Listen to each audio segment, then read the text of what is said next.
فریحہ کے پتی نے اسے طلاق دے کر بچی سمیت گھر سے نکال دیا تو وہ مائکے لوٹ آئی، جہاں اس کے بھائی اور بھابھی کا ویوہار اس کے ساتھ اچھا نہ تھا اور بھابھی کہتی رہتی کہ اس منحوس کی شادی کر دو ورنہ اس کا سایہ میرے بچوں پر پڑ جائے گا۔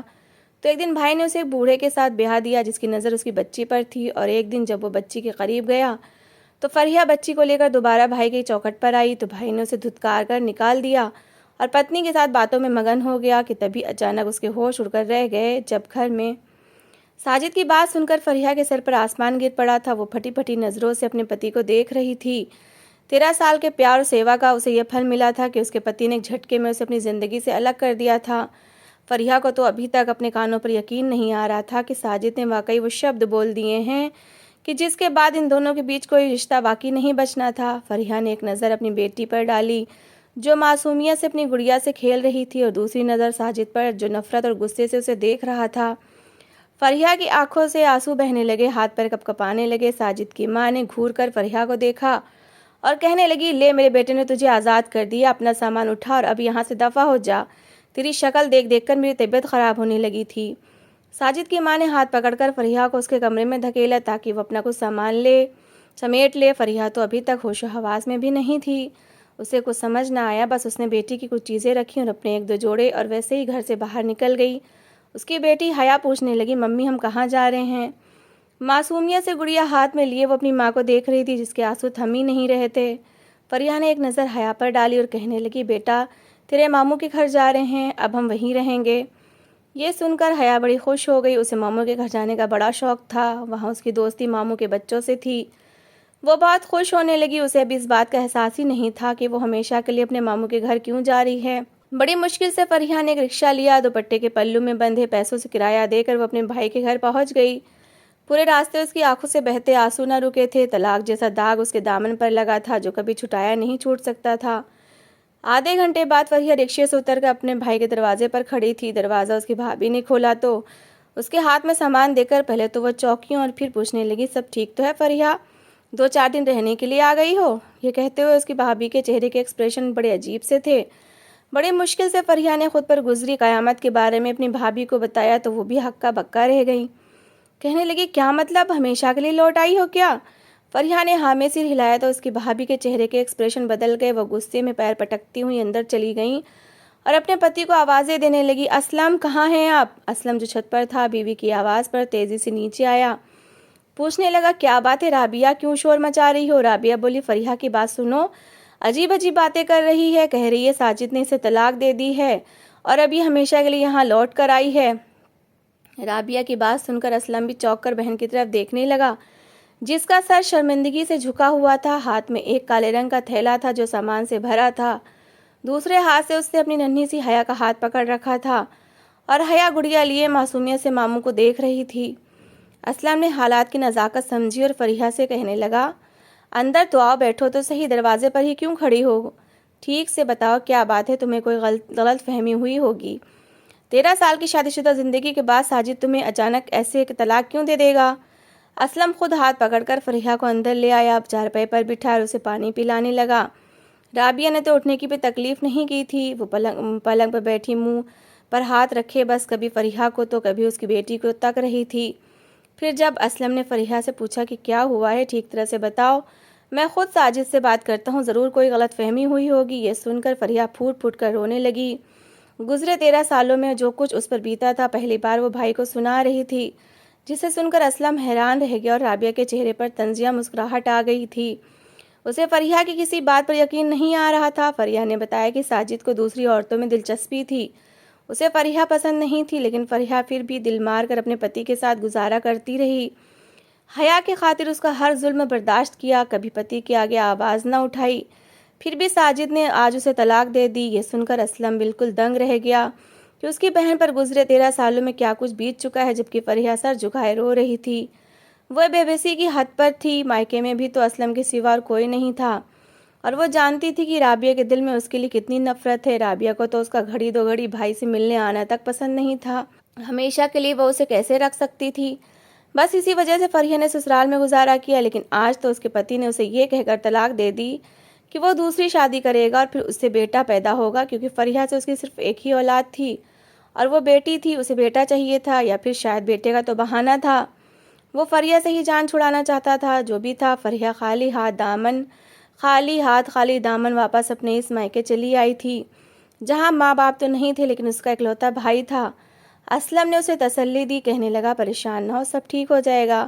پھر اسلم نے ایک کمرہ اسے اور اس کی بیٹی کو صاف کر کے دے دیا، جبکہ رابعہ تو اپنی جگہ ٹک کر بیٹھی رہی۔ فریہ اور اس کی بیٹی کمرے میں گئے تو رابعہ غصے میں اسلم کی طرف دیکھتے ہوئے کہنے لگی، اب یہ بلائیں کتنے دن ہمارے سر پر سوار رہنے والی ہیں؟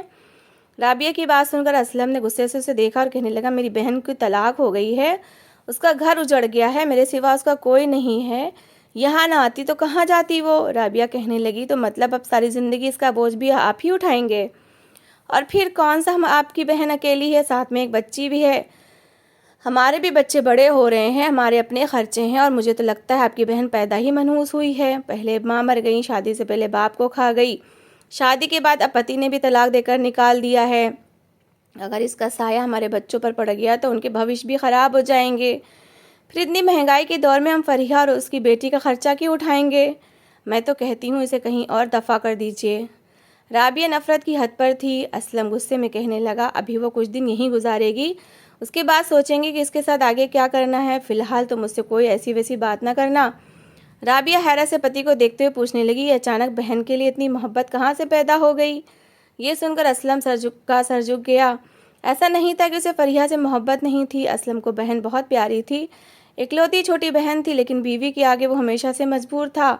اس کی بیوی بہت تیز زبان تھی، اگر زیادہ کچھ کہتا تو وہ بچوں کو لے کر کئی دنوں کے لیے مائکے چلی جاتی اور اسلم کو بچوں کا چہرہ دیکھنے بھی نہ دیتی۔ اسلم اولاد کی محبت میں مجبور ہو کر رابعہ کی ہر کڑوی بات کو برداشت کر ہی لیا کرتا تھا، اور ابھی بھی ایسا ہی ہوا تھا۔ اس نے رابعہ کو یہ کہہ کر چپ کروانے کی کوشش کی تھی کہ کچھ دنوں کے بعد اس کی شادی کر دے گا، لیکن ابھی اس نے فریہ سے اس بارے میں کوئی بات نہ کی تھی۔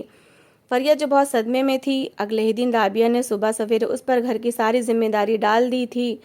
کہنے لگی، بھائی میری تو طبیعت ٹھیک نہیں ہے، اب تم آ ہی گئی ہو تو صفائی ستھرائی، کھانا پکانا یہ سب تم دیکھو، تمہاری بچی کا ہم اسکول میں ایڈمیشن نہیں کروا سکتے، چھوٹے موٹے کام اس سے بھی کہہ دیا کرو، یہ کہ ہر سمے گڑیا پکڑ کر بیٹھی رہتی ہے۔ رابعہ نے حیا کی طرف دیکھا تو فریہ ایک دم ہی حیران ہو گئی، کہنے لگی، بھابھی حیا بہت چھوٹی ہے، اسے تو ابھی سمجھ نہیں ہے، سارے کام میں خود کر لوں گی، آپ پریشان نہ ہو۔ اپنی بچی کو بچانے کے لیے فریہ نے خود ساری ذمہ داریاں اپنے اوپر لے لیں، اور پھر صبح سے رات تک وہ گھر کے کام کرتی رہی۔ اسے تو یہ سوچنے کا بھی سمے نہیں ملا تھا کہ اس پر کیا قیامت گزر چکی ہے۔ رات کو تھکی ہاری جب وہ اپنی چارپائی پر لیٹی، تب اسے ہوش آیا کہ وہ کون ہے، کہاں ہے، کیا کر رہی ہے، اور اس سمے اس کی آنکھوں سے پھر سے آنسو بہنے لگے۔ ساجد سے ملی طلاق نے اسے کہیں کا نہیں چھوڑا تھا۔ سسرال میں بھلے ہی اس کی عزت نہیں تھی، لیکن وہ اس کے پتی کا گھر تھا، اور یہی ایک بات اس کے لیے کافی تھی، لیکن یہاں تو چھت بھی اپنی نہیں تھی۔ وہ بھائی کے سہارے پر کب تک رہتی؟ رابعہ کی فطرت سے بھی واقف تھی۔ بھوش کی چنتا اسے ستانے لگی، اسے یقین تھا کہ آگے اس کی زندگی میں اب کبھی کچھ اچھا نہیں ہو سکتا۔ جب وہ پیدا ہوئی تو اس کی ماں اس دنیا سے چلی گئیں، سب لوگوں نے اسے منحوس قرار دیا، لیکن باپ نے اسے سینے سے لگا لیا۔ شادی کی تاریخ طے ہوئی تو اسی رات اس کے باپ کا دیہانت ہو گیا۔ شادی کے بعد ساجد نے صاف شبدوں میں کہہ دیا کہ وہ تو اسے شادی کرنا ہی نہیں چاہتا تھا، اسے تو کوئی اور خوبصورت اور امیر عورت چاہیے تھی، لیکن اس کی ماں نے زبردستی یہ رشتہ جوڑ دیا، اور پھر اسے پتہ چلا کہ اس کی ساس نے اسے مفت کی نوکرانی بنانے کے لیے شادی کی ہے۔ وہ غریب تھی، آگے پیچھے کوئی نہیں تھا، ساس نے اسے نوکرانی کا درجہ دے دیا۔ وہ سارا دن سسرال میں کام کرتی اور رات کو اپنے پتی ساجد کے طعنے سنتی۔ اس کی زندگی بس اسی بھنور میں گزرتی چلی گئی تھی۔ ایسے میں حیا بھی اس کی گود میں آ گئی تھی، اور پھر اس نے اپنی ہر خوشی کو حیا کے ساتھ جوڑ لی تھی۔ حیا ہنستی تو وہ ہنستی، وہ روتی تو وہ روتی، اس لیے سوچا تھا کہ وہ ساری زندگی ساجد کی چھت کے نیچے حیا کی خاطر گزار دے گی، لیکن کون جانتا تھا کہ قسمت اسے ایسا دھکا دے گی کہ وہ طلاق لے کر واپس بھائی کے گھر آ جائے گی، جہاں رابعہ جیسی عورت پہلے سے ہی موجود تھی۔ ساری رات فریہ روتی رہی تھی، اور اگلی صبح وہ پھر سے وہی نوکرانی کا کام سنبھال چکی تھی۔ ایسے ہی دن گزرتے چلے گئے۔ رابعہ اٹھتے بیٹھتے اسے طعنے دیتی، منحوس کہتی، حیا کے ساتھ مار پیٹ کرتی۔ حیا اپنی مامی کے بچوں کے ساتھ کھیلنا شروع کرتی تو رابعہ اسے دھکیل کر کہتی کہ تو بھی ماں کی طرح منحوس ہوگی، میرے بچوں سے دور رہنا، کہیں ایسا نہ ہو کہ تیرے سائے کی وجہ سے میرے بچوں کی خوشیاں بھی چھن جائیں۔ رابعہ کی باتیں فریہ کا کلیجہ چھلنی کر دیتی۔ کبھی کبھی تو وہ سوچتی کہ وہ اسلم کو اس بارے میں بتائے، لیکن پھر سوچ کر چپ ہو جاتی کہ اس کی وجہ سے بھائی کی شادی شدہ زندگی بھی خراب نہ ہو۔ ایسے ہی 1 مہینہ ہی گزرا تھا تو رابعہ کا ایک پیر پر کھڑی ہو گئی کہ اب تو فریحہ کی شادی کروا دینی چاہیے۔ وہ فریحہ اور حیا کو کسی طرح برداشت نہیں کرنا چاہتی تھی۔ فریحہ اکیلی ہوتی تو شاید رشتہ بھی مل جاتا، لیکن ایک بیٹی کے ساتھ بھلا کون اسے اپنے گھر کی بہو بناتا۔ اسلم نے بہت تیزی سے اس کے لیے رشتے ڈھونڈنے شروع کر دیے، لیکن پھر بھی کچھ حاصل نہ ہوا۔ رابعہ کی ضد بڑھتی جا رہی تھی۔ اسلم اس کے آگے مجبور تھا۔ اپنا گھر بچانے کے لیے وہ بس بہن کو ودا کر دینا چاہتا تھا۔ اسلم کے ایک دوست نے اسے ایک رشتے کے بارے میں بتایا۔ وہ 55 سال کا بوڑھا آدمی تھا جس کی بیوی مر چکی تھی، اولاد کوئی نہیں تھی۔ اسے اپنے بڑھاپے کے سہارے کے لیے کسی کی ضرورت تھی۔ اسلم نے پتہ کیا تو پتہ چلا کہ بوڑھے کا اپنا گھر تھا، ایک دکان کرائے پر چل رہی تھی، پیسوں کی کوئی پریشانی نہیں تھی۔ فریحہ کے مقابلے میں وہ عمر میں بہت بڑا تھا، لیکن اب اسلم بھی بہن سے تنگ آ چکا تھا اور اپنی جان چھڑانا چاہتا تھا، کیونکہ روز روز لڑائی کرنا اس کے بس میں نہیں تھا۔ پھر مہنگائی بہت تھی، اس کے لیے خرچہ اٹھانا بھی مشکل تھا۔ اسی لیے اسلم نے فریحہ کا رشتہ پکا کر دیا۔ نہ اس نے فریحہ سے صلاح لی تھی، نہ اس سے پوچھا تھا، بس رشتہ طے کر کے اسے یہ خبر سنائی تھی کہ 4 دن بعد ہی وہ اپنے دوسرے پتی کے ساتھ ودا ہو جائے گی۔ یہ سن کر فریحہ بہت روئی تھی۔ اسے سمجھ نہیں آ رہا تھا کہ بیٹی کے سر پر سوتیلے باپ کا سایہ کیسے پڑنے دے۔ جو کچھ اس نے سماج کے بارے میں سن رکھا تھا، اس کے بعد تو اسے اور بھی زیادہ ڈر لگتا تھا، لیکن بھائی بھابھی کے آگے اس کی ایک نہ چلی اور 4 دن بعد وہ فخر الدین کے ساتھ ودا ہو گئی۔ فخر الدین 55 سال کا بوڑھا تھا، ایک کے بعد ایک سگریٹ کے کش لگاتا تھا۔ جب وہ فریحہ کے پاس کمرے میں آیا تو فریحہ کی جان نکل گئی۔ وہ اس کے باپ کی عمر کا تھا، سگریٹ پھونک پھونک کر اس کے ہونٹ کالے ہو چکے تھے، آنکھوں کے نیچے کالے گڈھے تھے اور چہرے پر عجیب سی مسکراہٹ۔ فریحہ حیا کو پہلے ہی سلا چکی تھی اور خود بستر پر بیٹھی تھی، لیکن پتی کو دیکھ کر وہ بہت ہی زیادہ ڈر گئی کہ اس کی اور فخر الدین کی پہلی ملاقات تھی۔ اسے یقین نہیں آیا تھا کہ اس کے بھائی نے اس کے لیے 55 سال کے بوڑھے کا چناؤ کیا تھا۔ وہ رات اس نے اپنے دل پر پتھر رکھ کر گزاری تھی۔ فخر الدین کے ساتھ گزارا کرنا ناممکن لگ رہا تھا۔ رات گزری تو فخر الدین دوبارہ سے اٹھ کر سگریٹ پینے لگا۔ کمرے میں سگریٹ کا دھواں بھرا تو 10 سال کی حیا بھی اٹھ کر بیٹھ گئی۔ وہ بری طرح سے کھانسنے لگی۔ اس سے پہلے کہ فریحہ حیا کے پاس جاتی، فخر الدین تیزی سے اس کے پاس پہنچ گیا، اس کے بالوں میں ہاتھ پھیر کر اس کے پاس بیٹھ کر اس کا چہرہ تکنے لگا۔ یہ بات فریحہ کو کچھ عجیب لگی، لیکن گھر میں ایک ہی کمرہ تھا، وہ حیا کو کہیں اور بھیج بھی نہیں سکتی تھی۔ اس نے حیا کو اٹھا کر سینے سے لگانا چاہا تو فخر الدین نے حیا کا ہاتھ پکڑ لیا، کہنے لگا کہ تمہاری بیٹی تو بہت خوبصورت اور پیاری ہے۔ اس نے حیا کے گالوں کو چٹکی میں بھرا تھا اور پھر اپنی حواس بھری نظریں اس کے چہرے پر جما دی۔ فریحہ ایک سمجھدار عورت تھی، اس طرح کی نظروں کا مطلب سمجھ میں زیادہ سمے نہ لگا۔ ڈر کے مارے فریحہ کانپنے لگی، کیونکہ اس گھر میں وہ فخر الدین کی دیا پر تھی، اور اگر فخر الدین کی نظر اس کی اولاد پر خراب ہو رہی تھی تو اس کے لیے اس چھت کے نیچے اپنی بیٹی کو بچانا مشکل تھا۔ فریحہ نے بڑی تیزی سے حیا کو اپنے پاس کھینچا اور اپنے پاس لٹا لیا۔ پھر فخر الدین سے کہنے لگی کہ حیا بچی ہے اور سگریٹ کے دھوئیں سے اس کی طبیعت خراب ہو رہی ہے، آپ کو سگریٹ پینی ہے تو باہر جا کر پئیں۔ فریحہ کا بس چلتا تو وہ فخر الدین کو کمرے سے دھکے دے کر باہر نکال دیتی، لیکن یہ گھر بھی اس کا تھا اور یہ چھت بھی۔ فریحہ کو مجبوراً اسے برداشت کرنا تھا، لیکن اپنی بچی کو کسی نرک میں نہیں جھونکنا چاہتی تھی، اسی لیے اس نے کس کر حیا کو اپنی باہوں میں سمیٹ لیا اور ساری رات دل ہی دل میں دعائیں کرتی رہی، خدا سے اپنی بیٹی کے لیے دعا مانگتی رہی۔ جیسے تیسے صبح ہوئی تو فریحہ کے دل کو چین آیا، لیکن پھر اسے پتہ چلا کہ فخر الدین تو سارا دن گھر پر ہی پڑا رہتا ہے، اس کی دکان تو کرائے پر چل رہی ہے جہاں سے اسے مہینے کے پیسے مل رہے تھے، وہ کوئی نوکری تو کرتا ہی نہیں تھا، اور اس بات نے اور فریحہ کو پریشان کر دیا تھا۔ وہ حیا کی پہرے داری کب تک کر سکتی تھی؟ کب تک وہ اسے فخر الدین کی نظروں سے بچا سکتی تھی؟ کئی دن اسی چوہے بلی کے کھیل میں گزر گئے۔ فریحہ کچن میں ہوتی تو حیا کو اپنے پاس بٹھا لیتی، واش روم جاتی تو اسے دروازے کے پاس ہی کھڑا کر لیتی۔ کسی پل اس نے حیا کو اپنی آنکھوں سے اوجھل نہیں ہونے دیا، لیکن رات میں فخر الدین کو موقع مل ہی گیا۔ کئی راتوں سے جاگتی ہوئی فریحہ کو نہ جانے کیسے نیند آ گئی اور فخر الدین سوتی ہوئی حیا کے پاس پہنچ گیا۔ وہ دھیرے سے حیا کے بالوں میں ہاتھ پھیرتے ہوئے اسے تکنے لگا۔ سگریٹ کی لت نے اسے کھانسی کا مریض بنا دیا تھا۔ خدا کی کرنی ایسی ہوئی کہ اسے زوردار کھانسی آئی، اور اس کی کھانسی کی آواز سے فریحہ کی آنکھ کھل گئی۔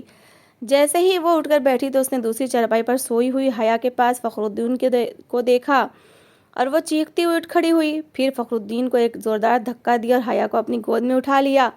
حیا گہری نیند میں تھی، وہ اتنا کچھ ہونے کے بعد بھی جاگی نہیں تھی۔ فریحہ غصے میں فخر الدین کو برا بھلا کہنے لگی۔ یہ سن کر فخر الدین زور سے ہنسا اور کہنے لگا کہ تم اور تمہاری بیٹی دونوں کے بدلے میں نے تمہارے بھائی کو بڑی بھاری قیمت دی ہے۔ تمہارے بھائی نے اپنا گھر بنوانا شروع کر دیا ہے، تمہیں کیا لگتا ہے کہ اتنے پیسے میں نے ایسے ہی دیے ہیں؟ یہ سن کر فریحہ نے غصے بھری نظروں سے فخر الدین کو دیکھا۔ اسے اس آدمی کی بات پر ایک پیسے کا بھی یقین نہ آیا۔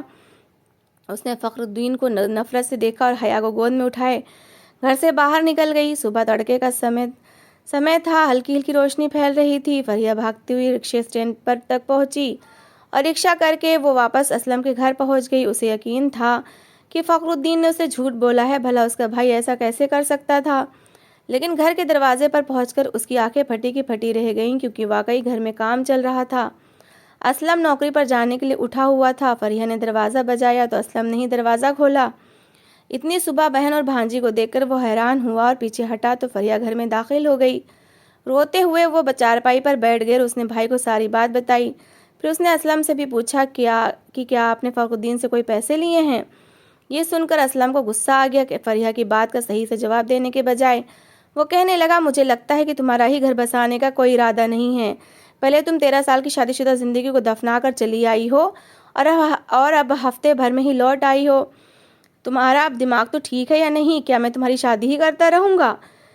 اسلم بہت غصے میں آ گیا تھا۔ اس میں اتنی ہمت نہیں ہوئی تھی کہ وہ بہن کو بتا سکتا کہ اس نے رابعہ کے کہنے پر اس بوڑھے سے اچھی خاصی رقم لی تھی اور انہی پیسوں سے ہی گھر بنوانا شروع کر دیا تھا۔ رابعہ بھی پیچھے ہی کھڑی تھی، کہنے لگی کہ اب اس گھر میں تمہاری کوئی جگہ نہیں ہے، ہم نے تمہاری دوسری شادی کروا دی ہے، جاؤ اور جا کر اپنے پتی کے ساتھ زندگی گزارو، زیادہ جھوٹی باتیں نہ کرو۔ رابعہ نے ڈائریکٹ فریحہ کو جھوٹا قرار دے دیا تھا، جبکہ بھائی نے اس سے منہ پھیر لیا تھا۔ فریحہ کو یقین نہیں آیا تھا کہ اس کا بھائی اتنا کیسے بدل گیا تھا۔ اسے اندازہ نہیں تھا کہ اس بار اس کا بھائی بھی اس کا ساتھ نہیں دے گا۔ نہ چاہتے ہوئے بھی فریحہ کے دل نے فخر الدین کی بات پر یقین کر لیا تھا۔ شاید واقعی اس کے بھائی نے اس کی قیمت لگا دی تھی۔ اسلم بیوی سے کہنے لگا کہ میرا ناشتہ لگاؤ، تمہیں تو پتہ ہے کہ مجھے گھر سے جلدی نکلنا ہوتا ہے۔ پھر اس نے فریحہ کی طرف نظر ڈالی اور کہنے لگا کہ اس سے پہلے کہ تمہارا پتی تمہیں لینے آئے، تم خود رکشہ پکڑو اور واپس اپنے گھر چلی جاؤ۔ یہاں مجھے اب اور کوئی تماشا نہیں چاہیے۔ میرے بچوں کے اٹھنے سے پہلے نکل جاؤ، ورنہ ان پر بھی برا اثر پڑے گا۔ اسلم نے اپنی جیب سے کچھ پیسے نکال کر فریحہ کے آگے پھینکے اور کہنے لگا کہ یہ رکشے کا کرایہ ہے، پکڑو اور واپس نکلو۔ فریحہ کی آنکھوں میں آنسو آ گئے تھے۔ وہ دوبارہ فخر الدین کے گھر جانے کا سوچ بھی نہیں سکتی تھی، لیکن اب یہاں رکنا بھی سمبھو نہیں تھا۔ اس نے حیا کو اپنی گود میں اٹھایا، لیکن بھائی کے پھینکے ہوئے پیسے نہ اٹھائے اور ایسے ہی اس گھر سے نکل گئی۔ دروازے پر پہنچ کر اس نے پلٹ کر دیکھا تو خود بخود اس کے دل سے ایک آہ نکلی۔ یہ گھر اس کے باپ کا تھا، اس میں اس کا بھی حصہ تھا، لیکن اس نے بھائی کی محبت میں کبھی اپنا حصہ نہیں مانگا تھا۔ آج بہت مجبوری کے کارن وہ اس چوکھٹ پر دوبارہ لوٹی تھی، تو جو دھتکار اسے بھائی سے ملی تھی اس نے فریحہ کا دل چیر کر رکھ دیا تھا۔ وہ اپنے سورگیہ ماں باپ کو یاد کرتے ہوئے آنسو بہاتی چوکھٹ پار کر گئی تھی، مگر اس سے پہلے کہ وہ کچھ قدم آگے بڑھاتی ایک تیز آواز آئی، اتنی تیز کہ فریحہ کا دل اچھل کر حلق میں آ گیا۔ اس نے پلٹ کر دیکھا تو اس کی جان نکل گئی۔ اس کے بھائی کے گھر کی چھت گر چکی تھی اور اندر سے چیخوں کی آواز آئی تھی۔ وہ واپس دوڑتی ہوئی گھر کے آنگن تک پہنچی تو یہ دیکھ کر اس کی جان نکل گئی کہ اسلم ہکا بکا آنگن میں کھڑا تھا، جبکہ جس کمرے کی چھت گری تھی اس میں اسلم کے بچے تھے اور رابعہ کسی کام سے اندر گئی تھی۔ اسلم پاگلوں کی طرح ملبے کے ڈھیر میں بیوی اور بچوں کو ڈھونڈنے لگا، لیکن پوری کی پوری چھت گرنے سے دیواریں بھی گر گئی تھیں۔ فریحہ بھی فوراً بھائی کے پاس دوڑی اور اپنے ہاتھوں سے ملبہ ہٹانے لگی۔ حیا بھی ماں کی دیکھا دیکھی ملبہ ہٹا رہی تھی۔ کچھ آس پڑوس والے جمع ہو گئے تھے، کسی نے پولیس والوں کو فون کیا تھا، کسی نے خود اسلم کی مدد کرنی شروع کر دی تھی۔ کافی دیر بعد جا کر ملبہ ہٹانے والی گاڑیاں آئی تھیں اور اس کے بعد جب ملبہ ہٹایا گیا تو اندر سے زخموں سے چور رابعہ برآمد ہوئی تھی۔ بچے تو تب بھی نہیں ملے تھے۔ پھر کئی گھنٹوں کی محنت کے بعد جب ملبہ پوری طرح سے ہٹا تو اسلم کے دونوں بچے مردہ حالت میں پائے گئے تھے۔ پتہ چلا تھا کہ گھر بنانے والوں نے گھٹیا میٹیریل کا استعمال کیا تھا، اس کی وجہ سے چھت گر گئی تھی۔ رابعہ کا تو حال ہی برا ہو گیا تھا، وہ بس آنکھیں پھاڑے اپنے بچوں کی لاشیں دیکھ رہی تھی۔ اسلم بھی اپنے ہوش کھو چکا تھا۔ فریحہ نے آگے بڑھ کر بھائی اور بھابھی کو سہارا دیا تھا۔ اسے بھی بہت دکھ تھا، لیکن ابھی اسے اپنے بھائی کی ہمت باندھنی تھی۔ کچھ دیر پہلے والی ساری کڑواہٹ اور دکھ بھلا کر وہ بھائی کے پاس کھڑی ہو گئی تھی۔ پھر کیسے سمے گزرا، کیسے بچوں کا کفن دفن ہوا، کچھ پتہ ہی نہ چلا۔ محلے والوں نے جیسے تیسے اسلم کو ہمت دی تھی۔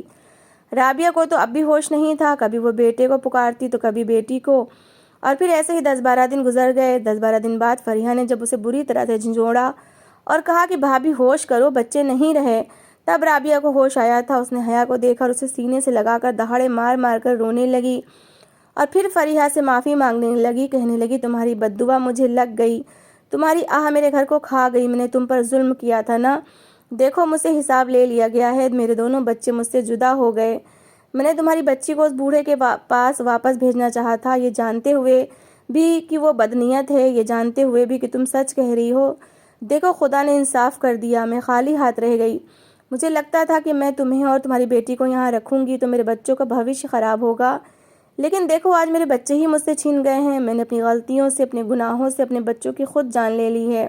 یہ کہہ کر رابعہ اپنے منہ پر تھپڑ مار مار کر رونے لگی۔ فرحہ نے اسے سینے سے لگا اور اسے دلاسا دینے لگی، چپ کروانے لگی۔ پاس بیٹھا اسلم بھی رو رہا تھا، اس کی نظریں بھی شرم سے زمین میں جھکی ہوئی تھیں، وہ بھی جان گیا تھا کہ ان پر خدا کا قہر نازل ہوا ہے، وہ بھی اپنی بہن کے آگے ہاتھ جوڑ رہا تھا۔ بیوی کے بہکاوے میں آ کر اس نے فخر الدین سے ایک اچھی خاصی رقم وصول کی تھی اور فرحہ کو اس کے حوالے کر دیا تھا، اور اس بات کا احساس اسے آج اچھی طرح سے ہو گیا تھا کہ اس کی بہن کے ساتھ کتنی زیادتی کی تھی۔ فرحہ نے دل سے دونوں کو معاف کر دیا تھا اور اسلم نے خود فرحہ اور فخر الدین کی طلاق کروا دی تھی، اب بار بار اسے معافی مانگ رہا تھا اور فرحہ نے بھی اسے دل سے معاف کر دیا تھا، کیونکہ جو قیامت بھائی کے گھر پر گزری تھی اس کے بعد کسی بھی طرح کا کوئی شکوہ نہیں بنتا تھا۔ فرحہ اپنے بھائی بھابھی کے گھر پر رہنے لگی۔ رابعہ پھر ماں نہ بن سکی تو اس نے حیا کو ہی سینے سے لگا لیا۔ حیا کو اپنی ماں کے ساتھ ساتھ مامی کا بھی پیار مل گیا تھا۔ اسلم اٹھتے بیٹھتے اپنی بہن سے معافی مانگتا رہتا۔ فرحہ اسے معاف کر چکی تھی لیکن اسلم کو سکون نہ ملتا۔ دونوں پتی پتنی کے لیے شاید یہ ساری زندگی کا پچھتاوا تھا، انہوں نے ایک معصوم کی آہ لی تھی، حیا جیسی بچی کو فخر الدین جیسے مرد کے حوالے کرنے کا سوچا تھا، شاید اس لیے سمے نے پلٹ کر وار کر دیا تھا۔ آج حیا، فرحہ، اسلم اور رابعہ چاروں ایک ہی گھر میں رہتے ہیں، پیار اور محبت کے ساتھ۔ کاش یہ پیار اور محبت رابعہ پہلے دکھا دیتی، کاش اسلم پہلے اپنی ذمہ داری سمجھ لیتا تو انہیں اتنا نقصان نہ اٹھانا پڑتا جو ان کے حصے میں آ گیا تھا، اور اس بات کی سمجھ اسلم اور رابعہ کو دونوں کو ہی ہو گئی تھی کہ بہنیں بوجھ نہیں ہوتی بلکہ بھائیوں کی ڈھال ہوتی ہیں، بہنوں کی دعاؤں سے بھائیوں کے گھر آباد رہتے ہیں، اس لیے اپنی بہنوں کو ناراض نہ کریں بلکہ اپنے گھروں کے دروازے ان کے لیے ہمیشہ کھلے رکھیں۔ تو دوستو، اس کہانی کو لے کر آپ کی کیا رائے ہے کمنٹ باکس میں ضرور بتائیں، اور اگر کہانی اچھی لگی ہو تو پلیز اسے لائک کریں، اگر آپ نے ابھی تک ہمارے چینل کو سبسکرائب نہیں کیا تو ضرور کر لیجئے۔ تو ملتے ہیں ایسی ہی ایک اور موٹیویشنل کہانی کے ساتھ۔ Thanks for watching.